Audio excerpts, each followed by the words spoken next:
गंगा रुका।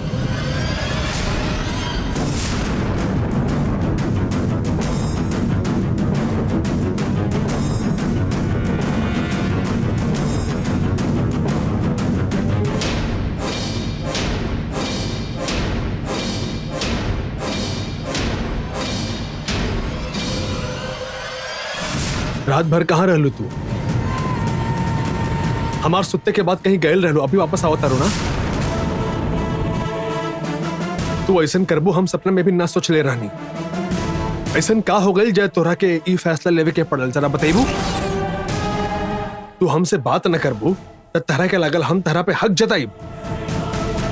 कल रात तू बाहर गेले रहलू, ई हमके मालूम है, हम देखले रहनी। यही से तू हम पर गुस्सा बाड़ू ना, हमके नजरअंदाज करत बाड़ू, एकर हमके तनी भी बुरा नहीं खेलागल। लेकिन ई बार तू हमके इतना गिरा हुआ समझत बाड़ू, ई बात के हमके तकलीफ होता। कल तू देवसेना के दिल रखे खातिर हमसे बात कैलू, तू हमसे बात कैलू, हम खुश हो गई नी। हमके तहरा से और कौनो उम्मीद ना रहे। आज के बाद हम तहरा ऊपर हक जताइब, ई सोच के बाहर मत सुतिया। बाहर हम खुद सुत जाए।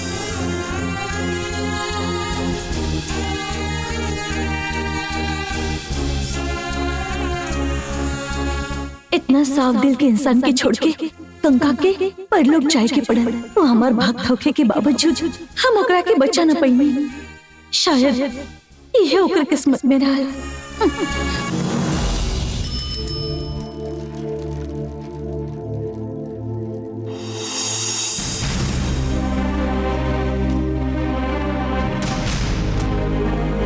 पोस्टमैन आयल बासा है।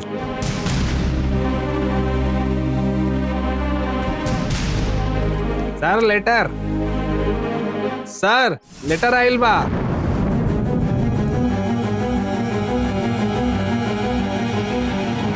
सर रुका रुका आवा तानी, ले आवा। ठीक है, भेजे वाला के नाम ना लिखल बा। शायद हड़बड़ी में भेजले बाड़े, यही से आपन नाम लिखल भुला गई। त के भेजलास कैसे पता चले? अरे ये तो कुछ ना, एकर तो स्टैम्प भी नहीं खेलागल रहे। स्टैम्प ना रहे, यही से ऑफिस पे के साइड में रख देले और हमें के देख लेनी, महल का एड्रेस देख के हम यही जे ले आईनी। अब फाइन चार्ज 15 रुपया भरे के होखी। अब जरा साहब के बोली है कि जरा हमने पर भी ध्यान दी। ठीक है, एकरे खातिर उनसे का पूछे के बा, हम देता नहीं। इला शुक्रिया, मिल जाओ। चल अब एकरा मालिक के दे देता नहीं। ओंकार, एकर लेटर आई। मालिक के नाम के लेटर आयल बा, पर भेजे वाला के नाम नहीं लिखा। हमरा के दिखावा।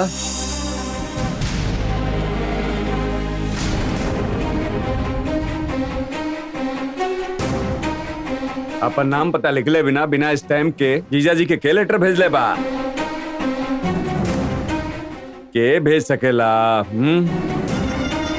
राजशेखर और कोनो रास्ता नहीं के लिए चिट्ठी लिखा था नहीं। एके पढ़त समय समझ जाइए कि हम जिंदा नहीं खे। नंदिनी के मिलल स्त्री रूप गंगा का रूप है। एलिए सावधान, हमार काल चक्र हम कहाँ रखले बनी ओकर नक्शा यहाँ बना देले बनी। एके माधवी के दिखा दी है, उस समझ जाई। अपन ख्याल रखी है, सतर्क रही है। हम गंगा के रूप में बानी, इस सच राजशेखर तक पहुँचे खातिर वो नंबोदरी लेटर लिख ले रहा। ये लेटर राजशेखर के नाम मिले के चाहिए। ये राइटिंग हमरा के जानल पहचानल लग रहल बा, लेकिन केकर है याद नहीं खे आवाज। अब हम का करी? ओंकार, जीजा जी के हम दे दे, तू जा। ना ना रहुआ कहे तकलीफ उठाओ नहीं, हम दे दे। हम दे दे भाई। वो देखा बगीचा का फूल सूखा जाता ना सा, जाओ करा के पानी दे दो, जा। अरे जा भाई, अभी तो देखे ही नहीं है ना। अरे बोली ना जा। ठीक है, बेकार में बहस करे लाई। बेवकूफ कहीं से। एकरा हमेशा जीजा जी के चापलूसी करे के कौनो न कौनो बहाना चाहिए। आज के बाद एकरा जीजा जी के आस पास ना फटके दे, ना तो हमरे ही पत्ता कट जाए। अगर ओंकार के हाथ में लेटर होगा तो हम ले लेती। अब एक हाथ से कैसे ले? अरे मूर्ति, एकरा के डाउनलोड कैसे करे के बा बस वो बता दा बाकी हम कर ले हम। एक मिनट आंटी। हाँ अरे बाप रे का भाई? हमरा सिर में बहुत तेज दर्द हो रहा बा। अरे बाप रे, हम जाके हाँ, कॉफी प्लीज, लेके जा, आते जा, हैं। जा, दवाई जा, भी जा, लाओ अपन। नाटक देखा इनकर। चल इधर आओ। का भइल पापा? अरे आओ ना। बात का पापा? यहाँ क्या करत अड़े? बिजी बानी, एगो गेमिंग ऐप डाउनलोड करत अड़े। कर। इतना मुश्किल से कैटो नहीं है यहाँ से। ये देख, हाँ? जीजा जी के केहू चिट्ठी लिख ले बा। नाम एड्रेस नहीं खे। हम ओंकार के पास से लेके आयल बानी। तू एक जीजा जी के दे के आवा। पकड़ा। फूफा जी के? हाँ जा। लेटर मूर्ति के हाथ में चाय वाला बा, ओकरा से मांगब तो जरूर दे देई। का पापा आपके दिमाग ठीक बना? ओंकार से ही लेटर आप लेके कहाँ हेल बनी और नौकर के कहा जाके वो फूफा जी के दे दी। मूर्ति वो लेटर हाथ में ले। आप ना कुछ भी करे नहीं। हम जोन करे नहीं होकर कौन कारण होकेला। पकड़ा, जाके जीजा जी के दे दे। हमके कोनो काम धंधा नहीं के का पापा?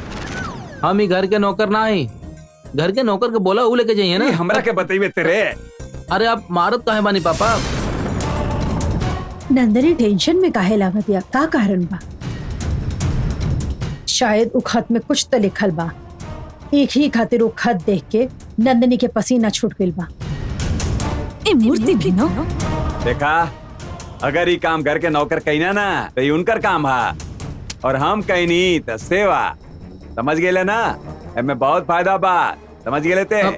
हाँ समझ गए नहीं, समझ गए नहीं। अरे कभी भी अपने बाप का कहना माने ले काते हैं, हमेशा मना करे ले। पकड़, सुनाई ना दे तकाते रखे। ए नंदनी, ओ खत में जरूर तोरा बारे में लिखल बा, हमके पता बा।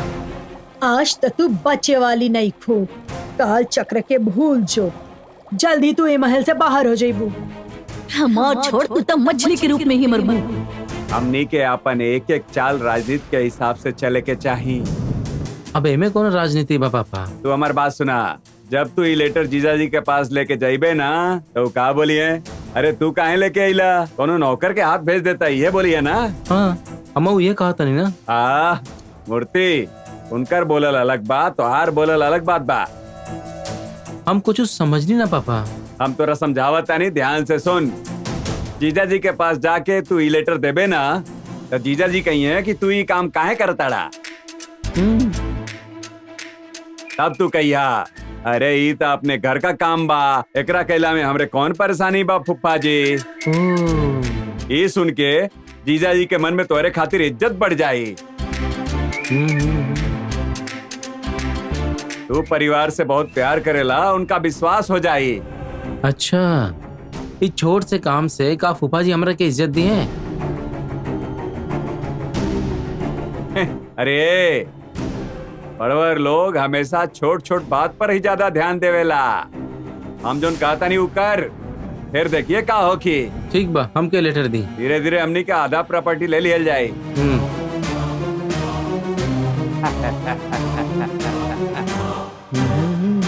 अरे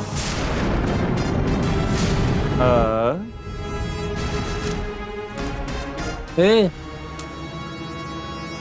पापा, अब बेटी ओ अगर ये लेटर हम जाके देने तो फूफा जी ये घर के बहू बनावे खातिर हमके जरूर सोचिए। ओकरा बाद ये पूरा महल हमनी के हुई। ऐसन बा का? फूफा जी के सामने हमके अगर नाम कमाए के मौका मिल रहा बा तो ये मौका हम के और के हाथ में ना जाए दे। ये लेटर हम खुद दे के आए। आप ही लेटर एकरा हाथ से दिलवा के सिर्फ आधा प्रॉपर्टी कमाई के सोचा था नहीं। तू इतना छोट काम ना करबू ही सोचनी, ए लिए एकरे हाथ में दे दे ले रानी। हाँ अभी चिट्ठी दे के तू ही नाम कमा। ओके पापा, नंदिनी के कुछ करे से पहले ही वो लेटर राजशेखर के हाथ में देता। तो चुप ना बैठ बुका। एक एगो मौका बैकरा के घर से बाहर निकाले के। मछली बन के भी अकड़ ना गए लेकर। थैंक यू पापा। महाराज शेखर के पास पहुंचे, ओकरा से पहले हमके कुछ करे के होगी।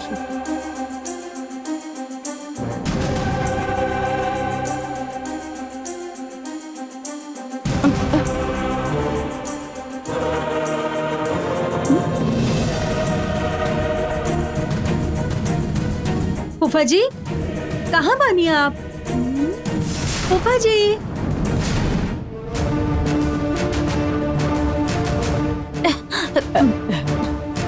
का भैल गंगा, इतना जल्दबाजी में कहाँ जा रहल बानी? हम कहीं ना जा रहल बानी, बस ऐसे ही चलत रहनी। एक्सप्रेस स्टेशन जा रहल बिया, कहीं ना जा रहल बिया, बोल रहल बिया। हम आसानी से विश्वास कर लेब का? जरूर कुछ तक गड़बड़ है। वैसे तो ऊ माया भैया के रूम में काहे गईली और ओकरा बादी गंगा टेंशन में काहे आ गईली? फूफा जी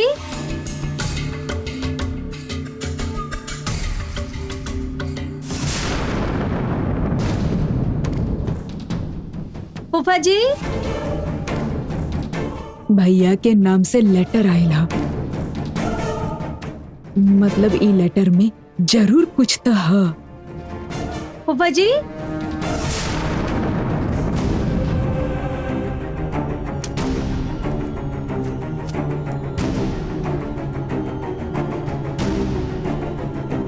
ए रुका, हाँ? ए रुका, अच्छा भइल राजशेखर रूम में नहीं खे। ए रुका तनी, कहा तू हमार भाई के पीठ पीछे उनकर कमरा में का लेके आयल बाड़ू? केकर लेटर है? हम ही आपके काहे दी? ये हमार फूफा के घर हा, हम जहाँ चाहा वहाँ जाए। हमरा से पूछे वाली आप होके नहीं के? ओह, हमसे ही पूछ रहल बाड़ू कि हम के बानी? पहले वो हमार भाई बाड़े, ओकरा बात तारू फूफा बाड़े। आवा हम तो के रिश्ता सिखाता नहीं, ओकरा से पहले वो लेटर हम के दा। हम एकरा के रूम से ना लेनी। उनकर रूम से बाहर आत वक्त ई तहार हाथ में रहे, ये हम देख ले रहे। आपके पता नहीं खेता मत बोले। हम एकरा के वहाँ से नहीं खिलाए, उल्टा हम ही फूफा जी के देवे आयल रहनी। ओहो, हमार भाई के लेटर दे के पूरा जायदाद हथियार के प्लान है तहार। एकरा पीछे जरूर तहार पापा के हाथ है। अब बेमतलब हमारे पापा के नाम लेता नहीं। हाँ? हमार भाई के संपत्ति हड़पे के हा और ओकरा खातिर अब लेटर लिख के देवे लग गल बड़ा तू लोग। ई लेटर में का लिखल है हमके देखे के हा। हाँ, ई लेटर हमनी के नहीं खे लिख ले। हाँ, ऊ पढ़ के पता चल जाए। दा, अरे दा, अरे छोड़ी। दा, का करल बड़ू? दा हमके, हम कहानी ना दा। का करत हनी? दा हमके, ना दे का लिखल के। कैसे लोग बड़े पानी ना, हम ना दे हम। सुन ना रहा बड़ू हमार बात। हम तरह से ना बड़ा का करी हम? ये लेटर के राजशेखर तक पहुंचे से पहले कैसे रोकम? ना दे हम। हमके चाहिए।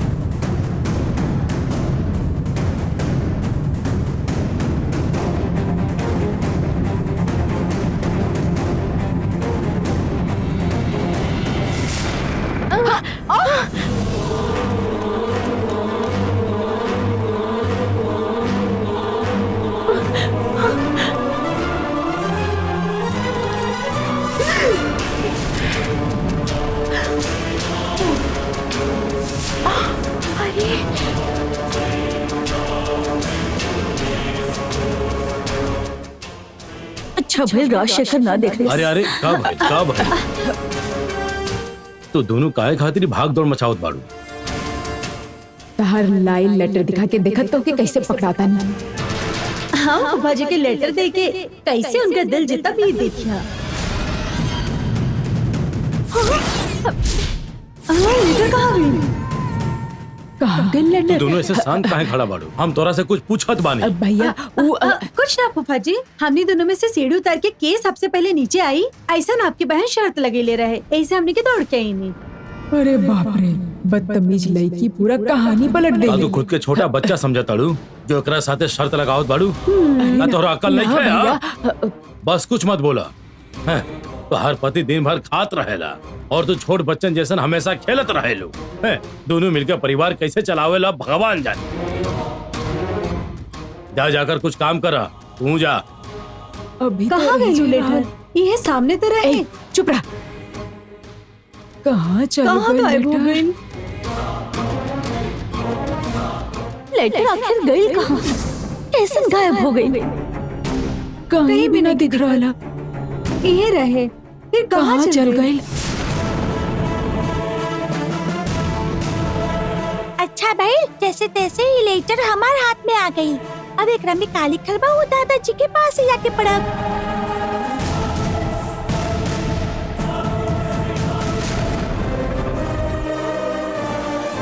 दादाजी बोला गुड़िया। हे भगवान, कहा भल देवसेना, तोरा हाथ में लेटर क्या क्या है? तो हुआ कही बात दादाजी।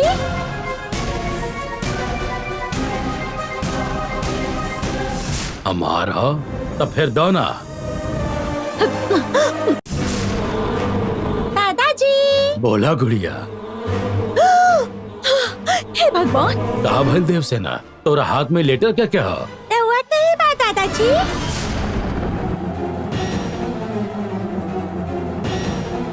हमारा तब फिर दो ना। दे दो बेटा। ऐसे ना हम ही पढ़ के सुनाई। तू पढ़ के सुनावे वाला बाड़ू। दादाजी, स्कूल में हिंदी टीचर हमके का कहले रहली ई पता बा रहुआ के? का कहली? हिंदी के अच्छा से प्रैक्टिस करा और हिंदी के किताब पढ़ा। हाँ, जब भी हिंदी पढ़े के मौका मिले तो दिल लगा के पढ़िया और जब तक अच्छा से ना आए तब तक हाँ। हिंदी के प्रैक्टिस करत रह। ऐसा कहले रहनी। एही से ई लेटर अब हम ही पढ़ब दादाजी। ठीक है बेटा, पढ़ा पढ़ा।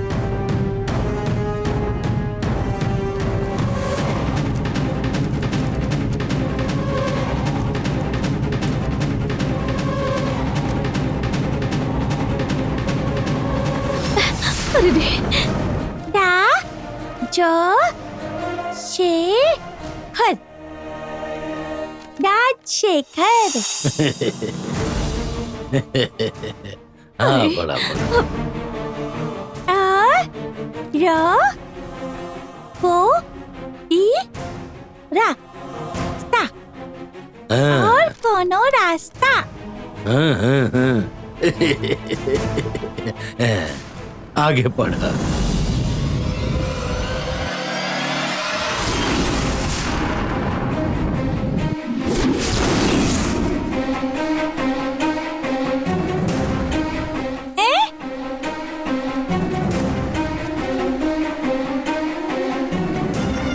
ये क्या हो गई? सारा शब्द गायब हो गए ले।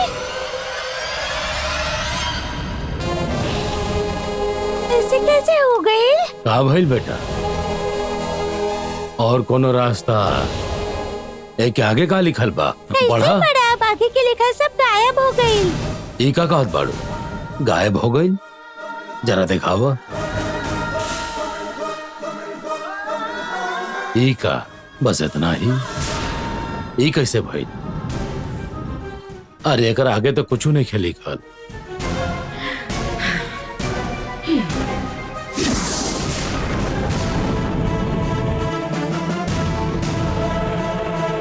आखिर यही लेटर के भेजले हो की?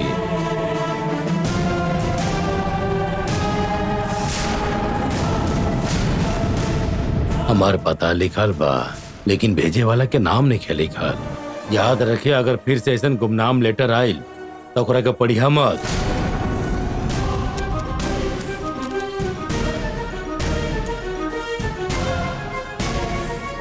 दादाजी, हम हिंदी पढ़े के प्रैक्टिस करे वाला रहनी ना, अब कैसे करब? हिंदी के प्रैक्टिस करे के है ना, तो ओकरा में का दिक्कत बा? आवा, आज दादाजी तोहरा के हिंदी के नया किताब लिया के दी है। हाँ।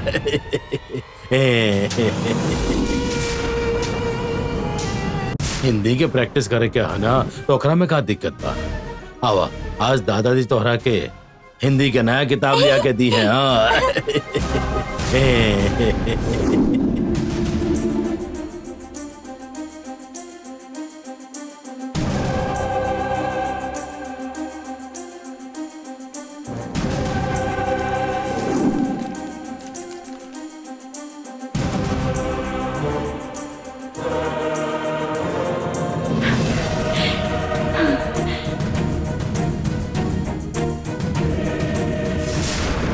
जैसे हम सोचत रहनी नंबोदरी बिल्कुल वैसा नहीं लिख ले बा। हमके गंगा के रूप मिलल बा। यदि ये लेटर राजशेखर के हाथ में लग गई होखत तो वो राज जान लेते कि हम ही नंदिनी बानी। अच्छा भइल राजशेखर ये लेटर पढ़ ना पाइल। जब हम नंबोदरी के घर में काल चक्र ढूंढत रहनी तब वो ना मिलल, और वो ओकरा के कहाँ रख ले बानी ओकर चित्र बना के भेज ले बा। इस चित्र के मतलब का हो सकेला?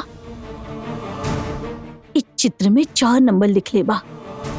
का मतलब हो सकेला? और जे लिखल बा वो सिर्फ माधवी ही समझ सकेली। हमके समझ में ही ना आ रहल बा, लेकिन पिताजी एकरा बारे में जरूर जानत होगी हैं। ये लेटर पिताजी के दिखावे के होगी।